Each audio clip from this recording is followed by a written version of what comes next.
Tracing the twists and turns in our family tree very often involves dusty vaults, dead ends, and false leads. But we all carry a key that can unlock a history long lost to us. It's our DNA. 12 New Zealanders have had their DNA tested, and that's going to help them to solve old family mysteries, uncover ancient forebears, and even find a fortune or two. Stay tuned for a fascinating ride. Now, learning about our DNA shows us that our differences pale by comparison to how much we share. So many of our ancestors were brave enough to set off for a new land. Singer Stan Walker and politician Justinda are about to discover they have relatives all over the globe, people who boarded boats and planes to see what the other side of the world looked like. This is me. These statues, I've seen them my whole life. I get to see them in real life. It's quite surreal, actually. Turns out my relation was really the only one that ended up in New Zealand. The rest of his family came here.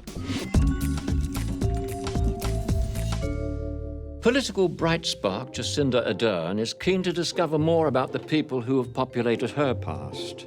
Now, while she knows a great deal about her Scottish and Irish ancestors, I can also tell you that she has relatives who speak French and a number who saw the end of slavery in America. But let's first find out how Justinda sees her family.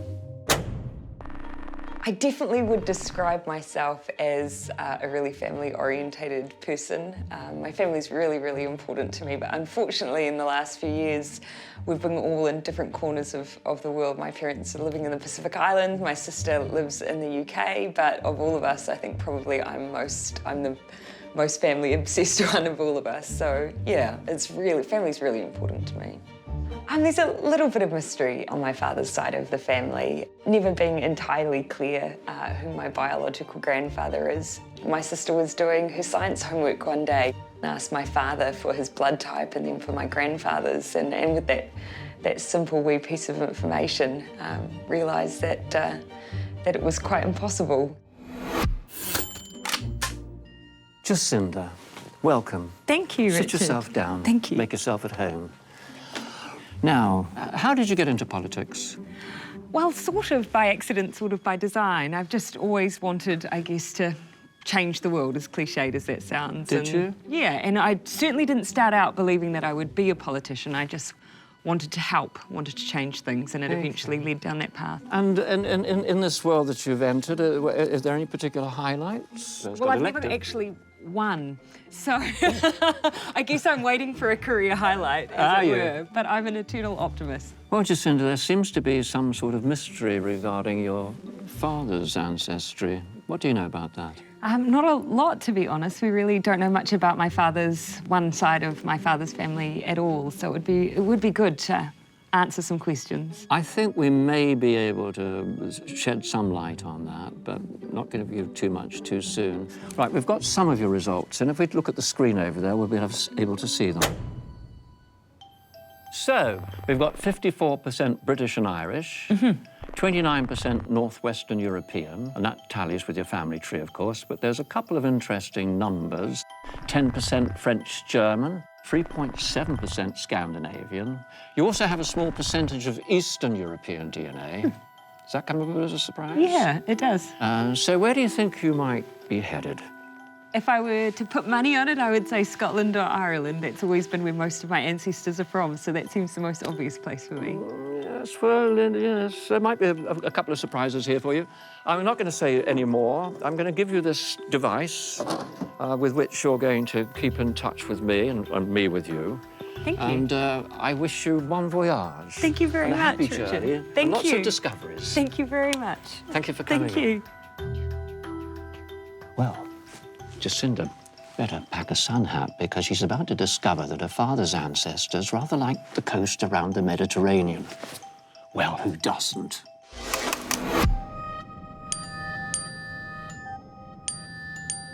Hello, Richard. Hello, Justinda. Your first mission involves you looking into your father's side of the family. Now, we've found relatives linked to him, so make your way to Athens to meet your cousin Lana to learn more. I don't think there's any Greek blood in my family that I know of. Why am I so pale?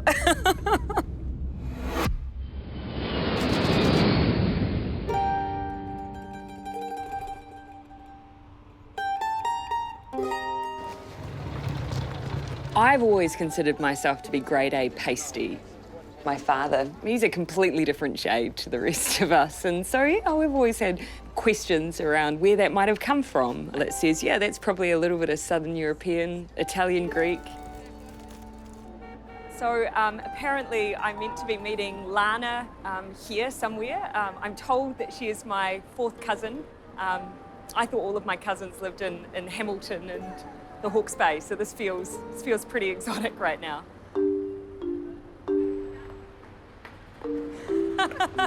Hello. You must be Lana. Yes. It's so nice to meet you. Nice to meet you. Oh my God. You have my teeth. That's what everybody. I didn't expect you to look like me. This is a little amazing. It's really nice to meet you. It's so lovely to meet you too. We've been so excited. Yeah, it's really exciting to meet you. Why couldn't I get the teeth and the olive skin? I would have.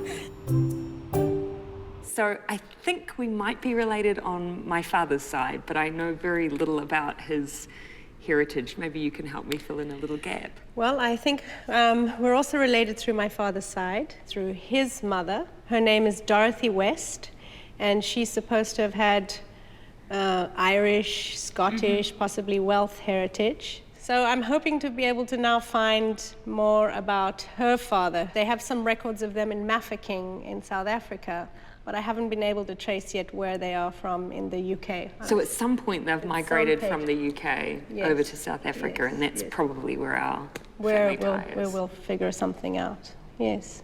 So the backstory is my parents divorced in 1979, and sadly our families didn't stay in contact. So I had very little contact with either my father or any members of his family. So I'm very excited to hear what you have. I don't have many photos on my father's side because I just don't know much about his father. This is my father and his twin brother. There were two sets of twins in my father's family, and we always get a little bit as confused as to which one is which. But I'm pretty sure that this one is my dad. Here's a little one. Excuse me, that'll be a confusing message from Richard. Hello, Richard.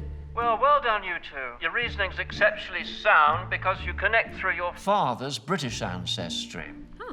But there's a reason that you're in Greece, Justinda, because your DNA has 2% Southern European markers, and a further test on your father has revealed that his Southern European DNA is actually 5% Greek-Italian and 1% Portuguese. Oh my goodness. Seems to me like someone had a bike and got around a bit. That's amazing. I think my dad will probably be pretty interested to know that as well. I think meeting Lana made me realise that actually the origin of your connection doesn't really matter. It doesn't matter whether or not you're third cousins twice removed and what percentage blood you might be Italian or Greek. It's just that you're meeting these amazing, wonderfully warm people. So I really enjoyed that first meeting. Cheers. Stan Walker has always had the X factor, but now we want to look into his X and Y factor. Whether he's singing or acting, Stan is a man of the people. But now he's going on his own hunt for the Walker people. So let's see what he knows so far. I was brought up on the marae my whole life. We were brought up with our first, second, third cousins like brothers and sisters. There's a couple of thousand of us and we're quite tight, and even though some of them are so annoying, they're number one for me. I've got a few of my nanny and koros that are still alive, and I only go back home to see them first. Sometimes I don't even see my cousins, my aunties and uncles and everybody else. I'd rather see them because we've got so little time with them. They're in their 90s. My favourite thing is to sit down and hear their stories.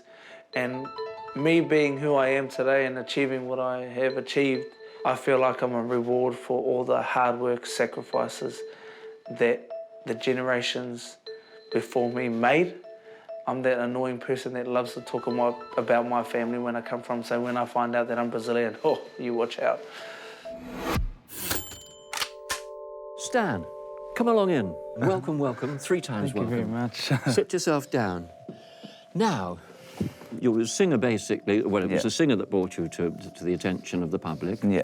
And started your career. But it takes you... You're very much a family man, aren't you? Yeah. And it takes you away from your family. How do you deal with that? My mum is, she rings me up every day, so I feel like she's there. She's always there.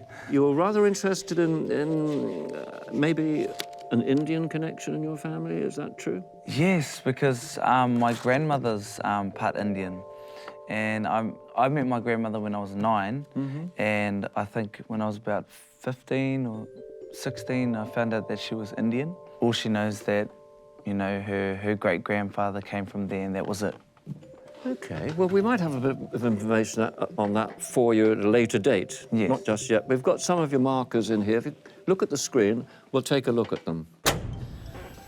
Right, so the map so far is showing that you have 34.7% Southeast Asian DNA, but you also have 4% South Asian DNA, which reflects your grandmother's Indian heritage. There's 36% European markers, and you have a very small percentage of Native American in there somewhere. 24% Oceania markers. The labs have found 455 second and third cousins, and you're about to meet a few of those.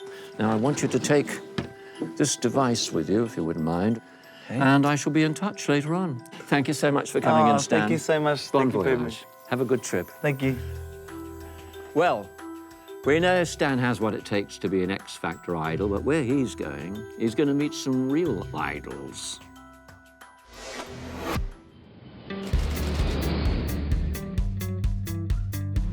Stan's landed in California to meet a connection that's a lot closer to home than he might have imagined.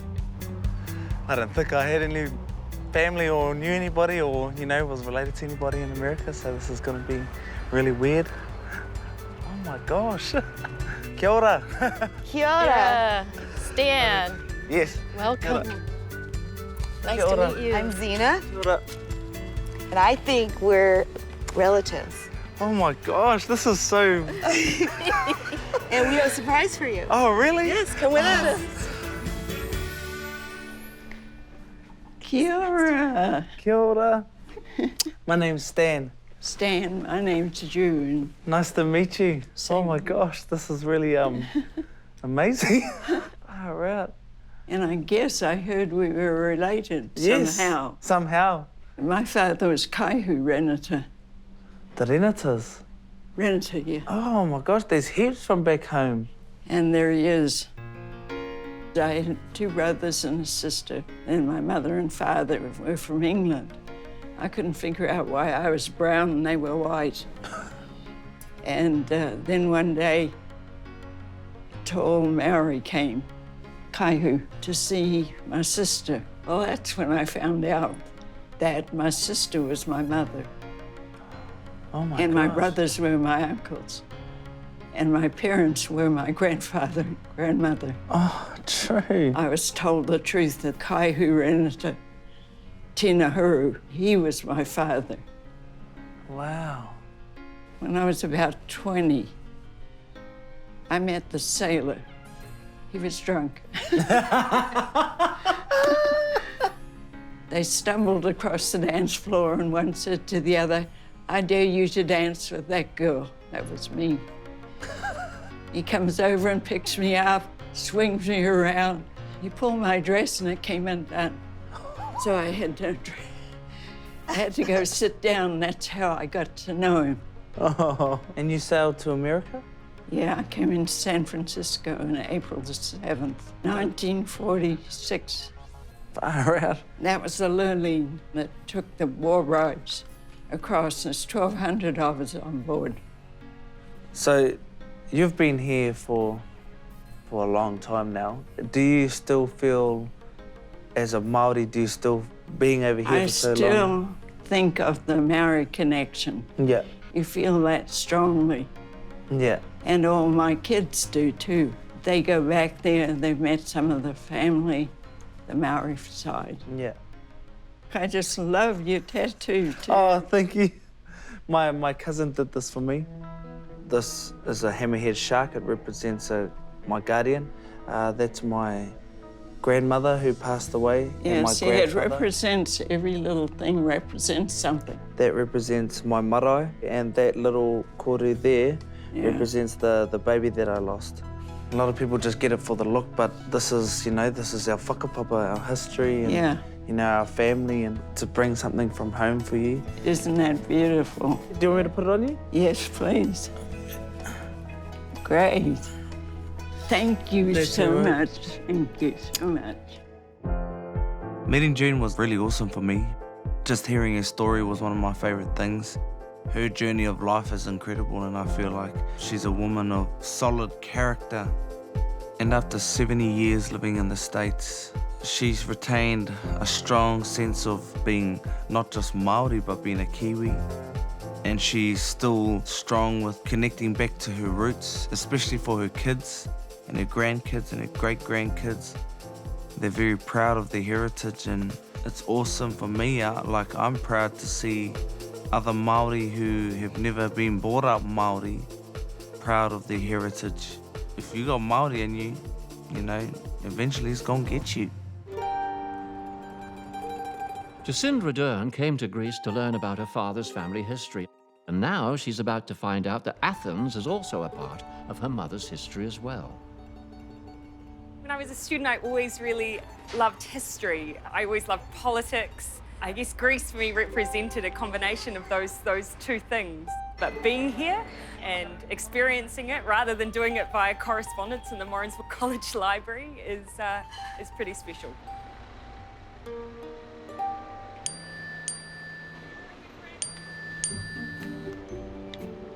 Hello, Richard.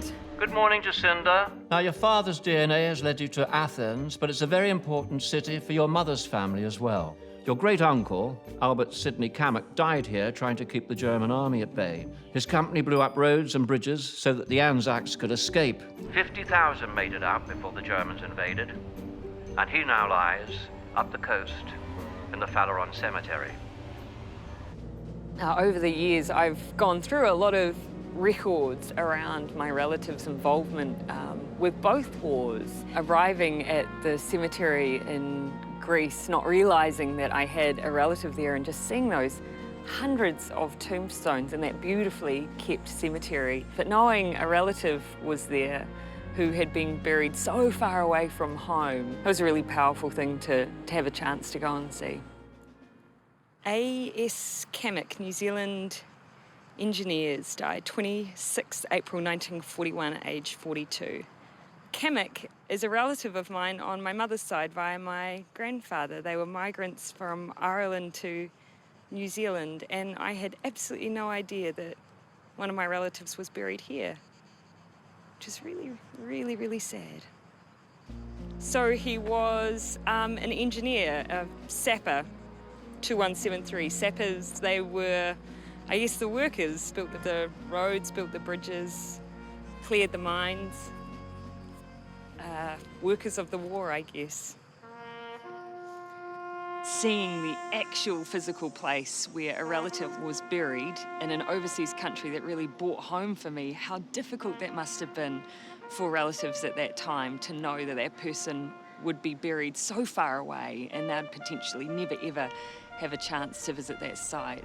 Yeah, and who knows, I could well have been the very first relative that's ever visited that grave. That was a really powerful thing to experience.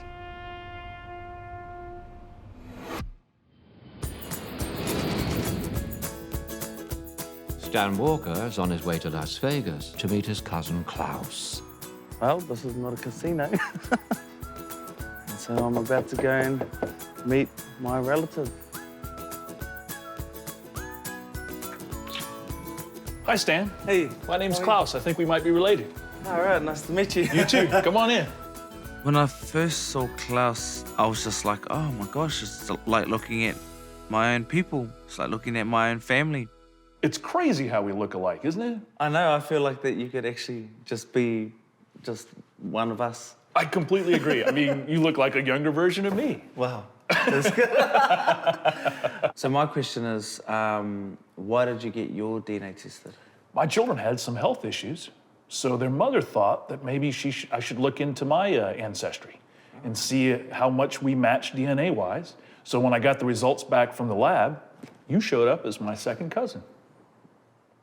That is the weirdest thing, isn't it? Trippy. I think trippy is the word you used before, trippy. Especially when I think about how far away you live presently.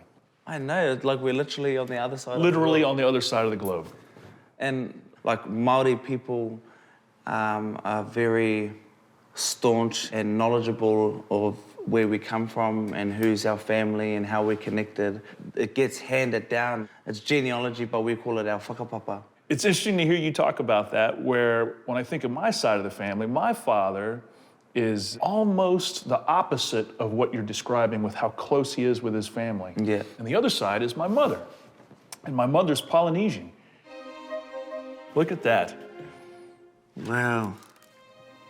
She's from a small island in the South Pacific you may never have heard of. Rapanui? Yeah. My mother's from Rapanui. Always wanted to go to Rapanui. Really?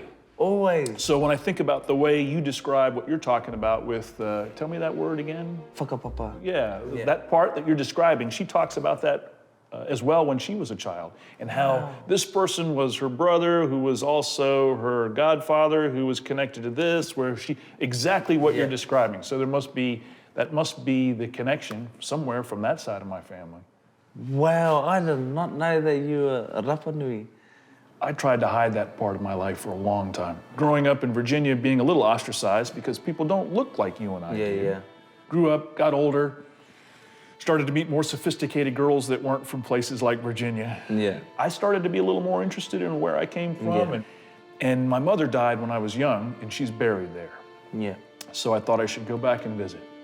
Hopped on an airplane, flew there, got picked up at the airport, didn't realize that it's exactly how you're describing when you grew up. It's just like that. It's and I felt like I had been there, almost as if I had never left. And even kind of made me feel that it was expected that I would say that the mana of the island would keep me there.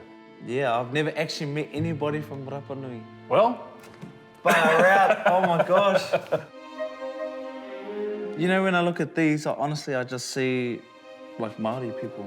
That could be any one of us, 50 years ago. My brothers. That's amazing. Far out. Yeah, they just look like they're from home. When I first saw Klaus, I was like, oh, this is gonna be interesting. He's a pilot living in Las Vegas. He's half Rapanui, half German. Racers, are you ready? Ready! Go! Klaus is actually an awesome guy. Had a really good time with him, connecting with him. I also think that me being there was almost a reconnection for him back to his homeland and back to his mother's homeland and back to his people and back to who he is, not just being an American, but, he's from Rapanui as well. That was a big thing for me.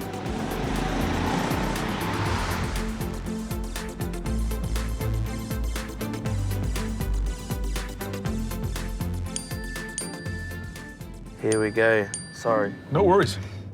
Okay, sorry to break up the family party, Stan, but another family reunion awaits you. So pack your bags, you're off to Klaus's motherland of Rapanui. I am going to Rapanui. Did you know about this? I did. No way.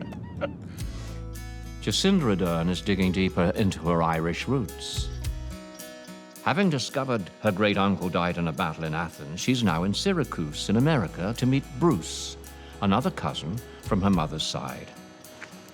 So I'm really excited to be learning a little bit more about my mother's side of the family.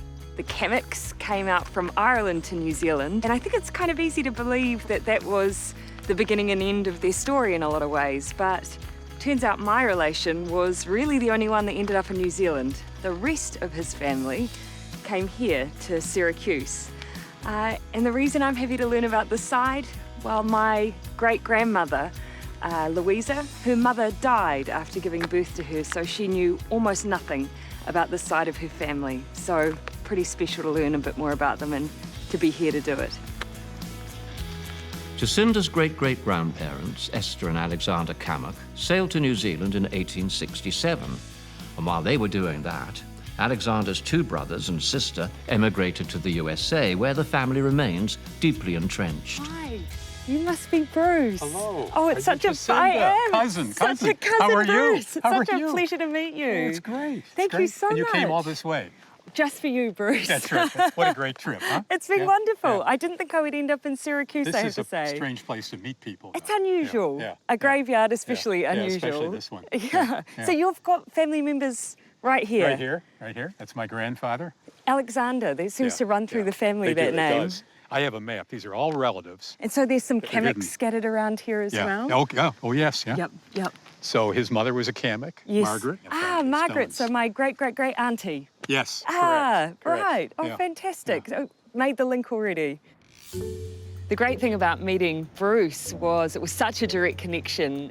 We knew exactly how we were related and via who, and that meant we could talk about people and stories.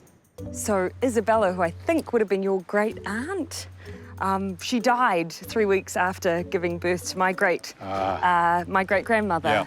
And Louisa, she went off to live with the other side of the family, never knew anything about her mother or her mother's family. Okay. So we're headed up here to where Isabella and Hugh are buried, according to my map. And so that would be who my great-great-grandmother was named after. That's right. That's right. Yeah. Well, I think it's Yeah. nice, even though all that distance, that Alexander went all that way to New Zealand, he still thought to name his daughter after his sister. Yeah.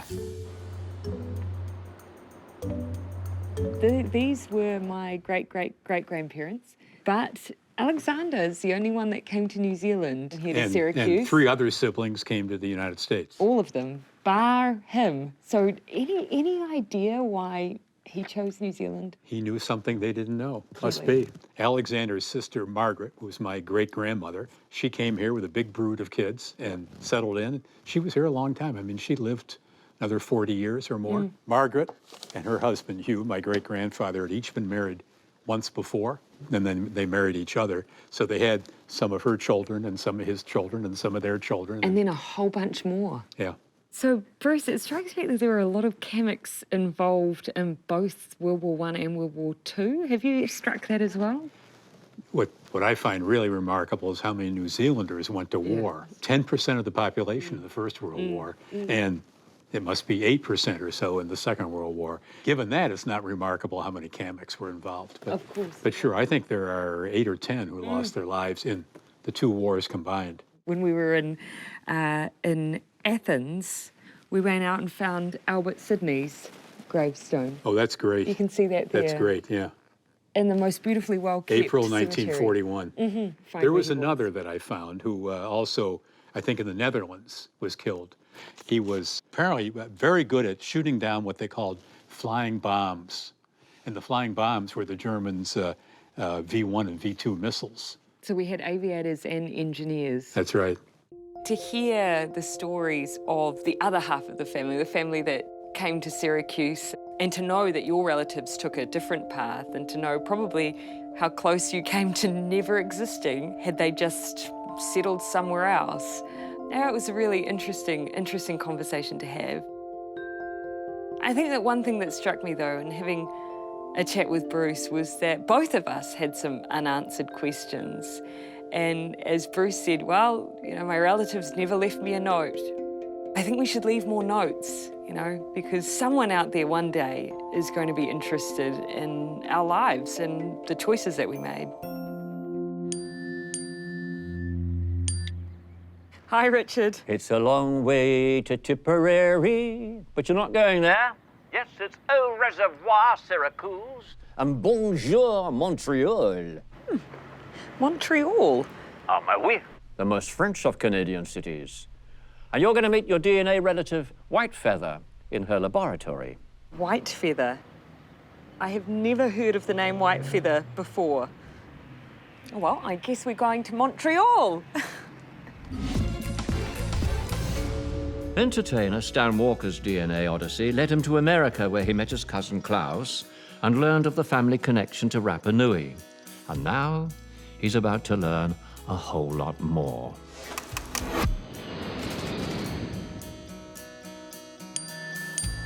Good morning, Stan. Welcome to Rapanui.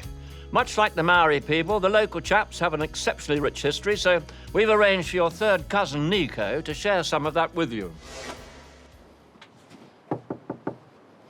Hey, Ray, Hello? are you Nico? Yes. I'm Stan. Stan, Yes. how are you? Klaus told me that you was coming. Oh, wicked. Please. I got my DNA tested and it has traced me all the way back here to Rapanui. Wow. And I met your uncle Klaus in Las Vegas. And so I've come here to meet you. Like, I've always wanted to come to Rapanui. So, yeah. It's very interesting, no? Like tracking all the way back to your ancestor DNA. It's amazing, no? The island here, Easter Island, have a big history. No? In ancient times, there were great sailors that traveled all the way. So probably the whole Polynesians' descendants come from the same root, no? Yeah. So yes, there's this big ancient tale about the people that first get here. They came from a lost continent. In our tale, it's called Hiva, but the tale said that there were 7 brothers and sisters. So one went to Hawaii, one went to New Zealand, other went to Tahiti, other went to Marquesas, and the other one moved to the navel of the world, Rapanui, Easter Island. Watching the sun unveil the Moai, it has to be one of the most incredible things I've ever experienced, ever seen and ever felt. This is mean. These statues, I've seen them my whole life. Now I get to see them in real life. It's quite surreal, actually. Even when I was coming here, it's like, even it's a little bit emotional, just seeing all these big things. So my friend, we have a big statue here, the Moai, how the ancient people call it Aringa Ora, or Te Tupuna. This was the representation of the living face of the ancestor that were watching and protecting the people that live in the village, used to live in front of them, no? So here's where the people used to live, in front of the ancestor, watching them. Why are they facing inwards? They believe about the spirits, no? That they were watching you from the other side all the time. From the other dimension, we can say that. And the idea was also to control the islanders.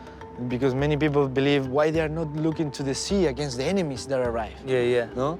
There were no enemies coming from outside. They have to watch themselves, from themselves, from their own problems. What's the foundation, you know, which it's on, and what does this represent, all of that? The platform here that we call Ahu is the graveyard, is the place where they buried people. Because they believed was that the bones contains your mana, your soul. And then the Moai become like a representation of the person that is buried underneath. Politician Justinda Ardern has been investigating her Irish DNA. Her forebears from the Emerald Isle favoured America, but some of them set up in Canada.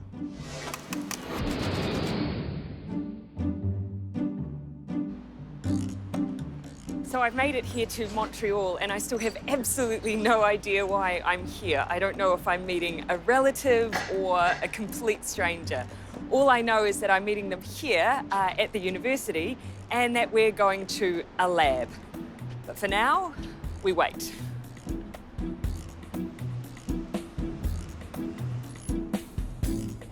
Hi, Justinda. Oh, hi. I'm White Feather. Nice to meet you. You traveled a long way to be here. I have, and I have no idea who you are.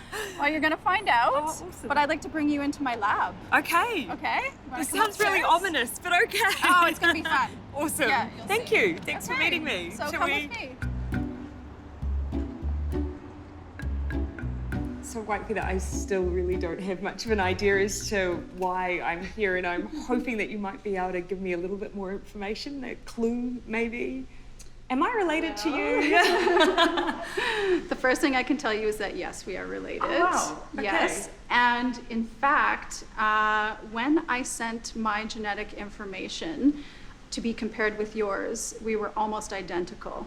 Are you kidding? I'm not sure how far back our common ancestor actually goes, but we are very, very closely matched. Genetically, we're so similar we could be sisters. It's crazy. Yeah. And yet we've ended up in completely different parts. I know, it's amazing. It is amazing. Yeah. I think we have similar politics too, which is really nice. Excellent. Yeah. I didn't want to ask. Yes. Yeah, absolutely. The work that White Feather does is unlike any work that I'd ever come across before. I work as a technician here, and I'm a trained bioartist, so I have a formal background in fine arts. As part of my practice, I've also played with DNA. By working with it as an artistic practice and placing it in a gallery, you know, that's my method of interpretation to help people think critically about what happens. Accessible science. Exactly. At high school, I did a science project trying to find a natural way to stop bowling greens from being destroyed by this terrible bacterium. What you do is next level. Interesting. White Feather, yeah, she was wonderful to meet and really interesting to talk to, and I felt really happy to know I was connected to her in some way.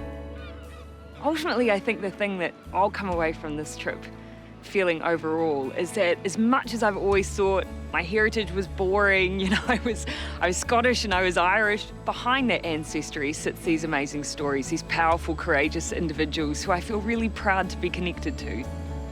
There were some gaps in our family knowledge on my dad's side, and so it's been great to get a few more answers around where he's come from, and finding out that he's a little bit of Southern European in there explains a little bit.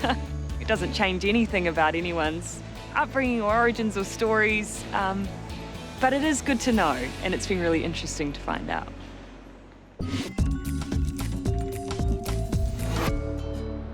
Stan's DNA journey has taken him to Rapanui, best known to us as Easter Island, and now he's looking at his ancestry with very fresh eyes. I come to the realization, and I almost had like a revelation, that there's more out there. There's not just Māori, because I was brought up staunch Māori, like, you know, Māori are the best, we're better than everybody, we're the strongest, we're the greatest, and we are. This is true. But there's more to it than that. There's more to us than that. There's more in the world than us. You know, we're just a little dot on the map. I feel like I'm more connected now to Polynesian people than I ever have been. Stan's got just the one more day left in Rapanui, and his cousin Nico is about to give him a taste of ancient island life. These paintings of the seabirds that were very important in ancient times, because it's how they get here, following the migrations of the seabirds. This kind of birds is called manutara. So these are very long time here because they mix it, you know, the soil colors, white, red here. They mix it with sugar cane juice, so it stays longer time. No? So we still can see them here. One of the only places on the island where you still can see this kind of paintings. So, how old are these? Well, it's very hard to know exactly the datation because there's no carbon. You know?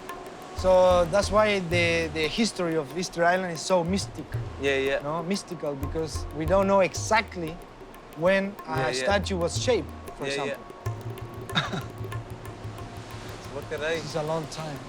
See, we don't have that sort of stuff back home in New Zealand. It's more carvings, you know, like our wood carving. We carved out everything. It's a different expression, no?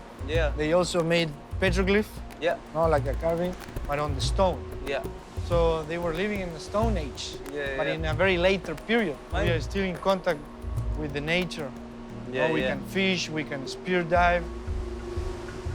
I think there are just a few places in the world where we can stay still living from the nature. And this is one of them. Meeting Nico was it was one of my favorite parts. Just the whole experience.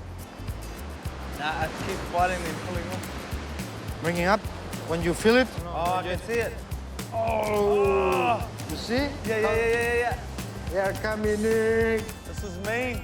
I felt like we were on the same page in terms of wanting to uphold our traditions, you know, him as a Rapanui person, me as a Māori person, and just realizing how similar we were, how similar our cultures are, and how connected our cultures are.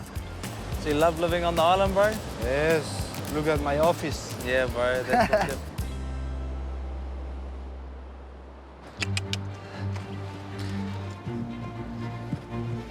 This trip for me has been very unexpected. I didn't expect to come to Rapanui. I didn't expect to go to LA. I didn't expect to go to Las Vegas.